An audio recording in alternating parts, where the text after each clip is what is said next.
So, what did we learn? Let us think about what is it that we learned in this whole half a course so far. I would say it is almost half a course at this point. This is the midpoint for me.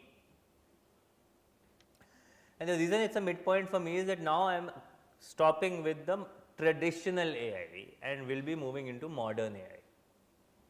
So, let us take a few minutes and think about what is it that we have resolved so far in the field. So, we started by saying that a hallmark of intelligence is to solve a new problem.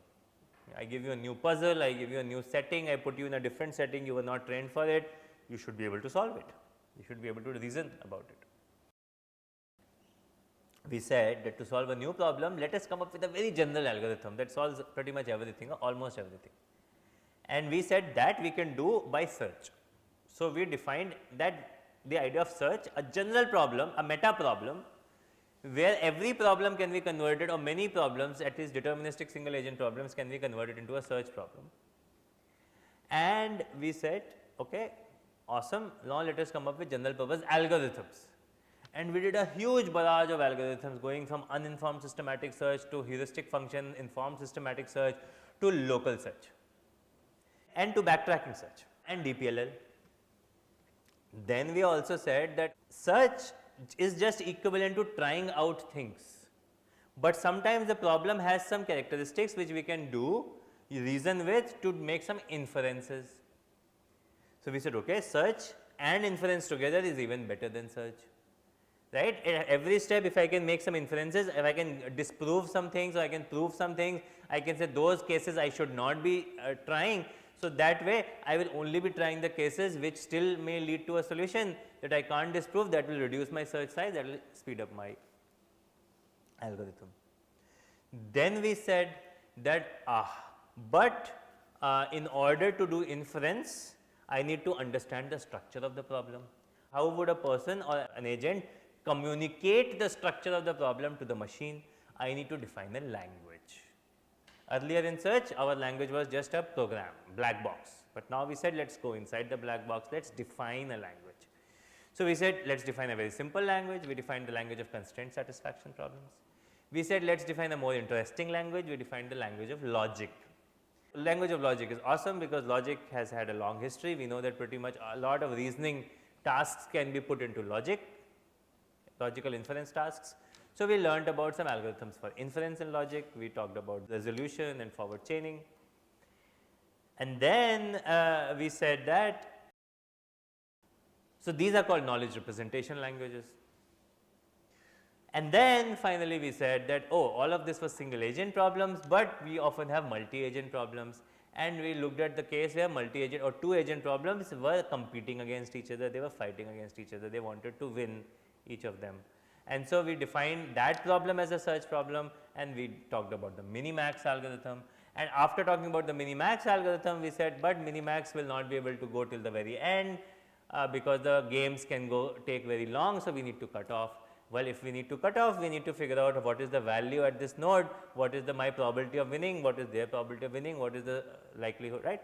And so, I learned that, machine learned that using some feature function representation, and that is what I backed up. This is what we have achieved so far, and there were some other insights that kept coming along the way of how intelligence works. And in the context of SAT, we also said that this is one of the biggest successes in the field of AI, because at least in the field of traditional AI, because these days we can solve 1 million problems, 5 million constraints, which has a search space of size 10 to the power 300,000, but we are able to solve some of these problems today. That is pretty amazing, pretty exciting, and the way we are not able to solve a random problem here, just to clarify. We are only able to solve real world problems that come about because they have hidden tractable structures which sometimes the model is able to hit on, and there are many bells and whistles that go into the best SAT solvers. Now, where are we going to go from here? So, it seems like a lot of the AI is solved. Well, not quite. And in fact, all of this AI has gone slightly out of fashion today. And the reason it has gone out of fashion, and we will delve upon it a little bit more in the coming week, is because it is modeling the world deterministically. It says that I have a specific clause and this is a clause I always have to satisfy. There is no notion of randomness, there is no notion of uncertainty. Think about a robot moving in a real physical environment. It tries to pick up a cup. With some probability it will be able to pick up the cup, with some probability the cup will fall down, with some probability it will miss. With some probability it thought it is a cup, but it's actually a wallet. With some probability it's a cup, but the cup is immovable because it's a showpiece and it is stuck to the floor. With some probability the cup is too heavy that it starts to lift, but the cup is not liftable, etc., etc. There are many such possibilities that happen. Many such possibilities. Now, unfortunately, in logic we have to define a variable for each such possibility. And if the possibilities are infinite or uncountable, or at least countable but infinite, you just cannot define a problem with all such possibilities, right? Think of all the ways in which your car can break down. You will find that there are large number of ways in which the car can break down, right? And you will not be able to enumerate all of them. Similarly, if I give you a symptom like I have cough and cold, what is the disease I have? If these are the only symptoms I give you, you will say I have, what would you say? Common cold, let us say. Why didn't you say throat cancer? Other than that you were trying to be nice to me. It is less probable. You have some intuition, right? It could be throat cancer. This is what happens when you go to this online Google and start to be a doctor for yourself. I am sure everybody has tried this. Every symptom has a million diseases, or at least 1,000 diseases, and some of those diseases are very scary. And if you go read these bulletin boards or discussion groups, you always find these random people with very little symptoms, they died, or their loved one died, or they nearly died, and you get really scared. Can logic deal with all of that? Can logic say that you could have throat cancer, but the probability of throat cancer is ridiculously small, and you probably have common cold because that is the most frequent? Or you could even have dengue because you are in India and it's the monsoon season. You need to make inferences in life which are not logical, which are probabilistic, which have notion of likelihood, highly likely and less likely. And unfortunately, the world traditional AI could not do this.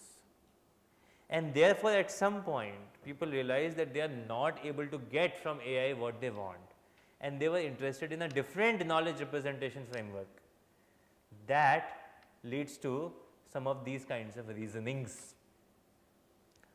And therefore, logic went out of fashion, and what came into fashion at the time is probabilistic modeling, which is what we are going to start with.